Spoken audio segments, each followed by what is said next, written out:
ఉండిలో గెలుపెవరిది? ఉండి ట్రయాంగిల్ ఫైట్కు వేదికైందా? ఉండిలో తన గెలుపుపై రఘురామకున్న ధీమా ఏంటి? ఉండిలో గెలుపెవరిదైనా మెజారిటీ తక్కువే అనే అంచనాలు ఎందుకు వస్తున్నాయి? Watch this R24 special.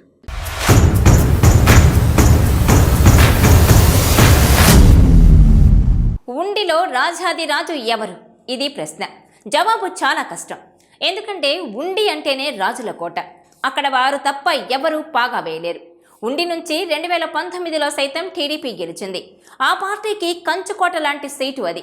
అలాంటి సీటులో రెబల్ ఎంపీగా పేరు పడిన RRR దిగిపోయారు.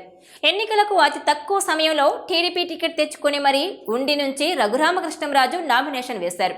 ఆయన కంటే ముందు సిట్టింగ్ ఎమ్మెల్యే రామరాజుకు పార్టీ టికెట్ కేటాయించడం, ఆయన ప్రచారంలోకి దిగడం అంతా జరిగిపోయాయి.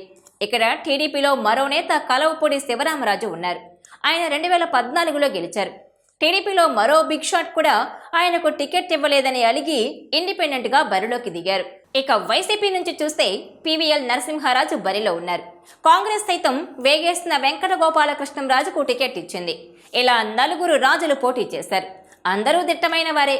అంగబలం అర్ధబలంలో సరిసాటి తమకు లేరు అనిపించుకున్న వారే. ఉండిలో రఘురామరాజుకు ఎదురు లేదని మొదట ప్రచారం సాగింది.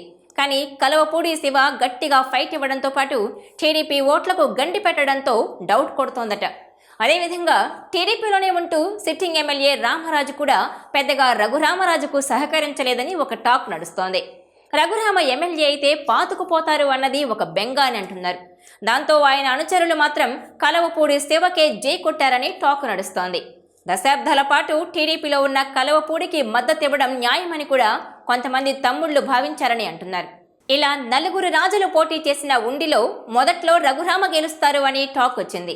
ఆ తర్వాత టీడీపీ పోరులో వైసీపీ నుంచి PVL నరసింహారాజుకే ఛాన్స్ అనుకున్నారు.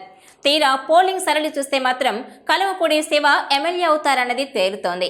అయితే రఘురామ అవకాశాలు కూడా ఇంకా సజీవంగానే ఉన్నాయని ఆయన వర్గం అంటోంది. ఈ ఇద్దరిలో ఎవరు గెలిచినా టీడీపీకే ప్లస్ అవుతుంది. ఉండిలో గెలిచేదెవరు అన్న అంశం మీద బెట్టింగ్ కూడా కడుతున్నారు. ఏది ఏమైనా లోకల్గా వినిపిస్తున్న మాట ఒక్కటే, ఎవరు గెలిచినా 1000 లోపే మెజారిటీని అంటున్నారు. సో ఉండి ఫలితం వెరీ ఇంట్రెస్టింగ్గా మారిందన్నమాట.